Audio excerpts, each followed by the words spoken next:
رواجی ذہن۔ ایلس ہووے امریکہ کے ایک مشہور شہر کا ایک معمولی کاریگر تھا۔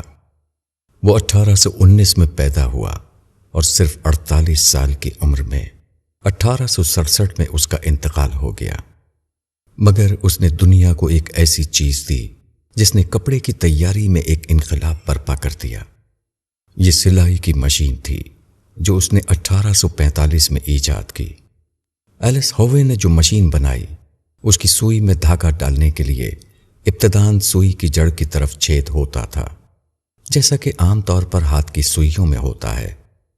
ہزاروں برس سے انسان سوئی کی جڑ میں چھید کرتا آ رہا تھا، اس لیے ایلس ہووے نے جب سلائی کی مشین تیار کی تو اس میں بھی عام رواج کے مطابق اس نے جڑ کی طرف چھید بنایا۔ اس کی وجہ سے اس کی مشین ٹھیک کام نہیں کرتی تھی۔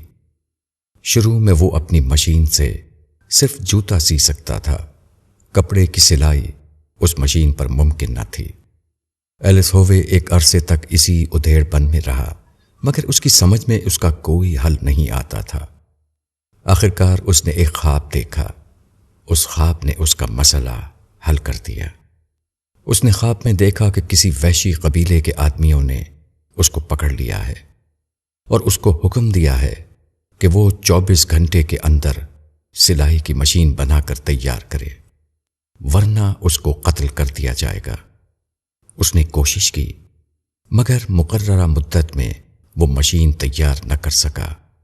جب وقت پورا ہو گیا تو قبیلے کے لوگ اس کو مارنے کے لیے دوڑ پڑے۔ ان کے ہاتھوں میں برچھا تھا۔ ہووے نے غور سے دیکھا تو ہر برچھے کی نوک پر ایک سوراخ تھا۔ یہی دیکھتے ہوئے اس کی نیند کھل گئی۔ ہووے کو آغاز مل گیا۔ اس نے برچھے کی طرح اپنی سوئی میں بھی نوک کی طرف چھید بنایا اور اس میں دھاگا ڈالا۔ اب مسئلہ حل تھا۔ دھاگے کا چھید اوپر ہونے کی وجہ سے جو مشین کام نہیں کر رہی تھی وہ نیچے کی طرف چھید بنانے میں بخوبی کام کرنے لگی۔ ہووے کی مشکل یہ تھی کہ وہ رواجی ذہن سے اوپر اٹھ کر سوچ نہیں پاتا تھا۔ وہ سمجھ رہا تھا کہ جو چیز ہزاروں سال سے چلی آ رہی ہے وہی صحیح ہے۔ جب اس کے لاشعور نے اس کو تصویر کا دوسرا رخ دکھایا، اس وقت وہ معاملے کو سمجھا اور اس کو فوراً حل کر لیا۔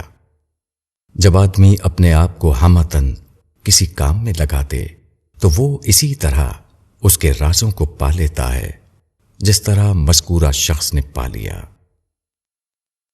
مولانا وحید الدین خان۔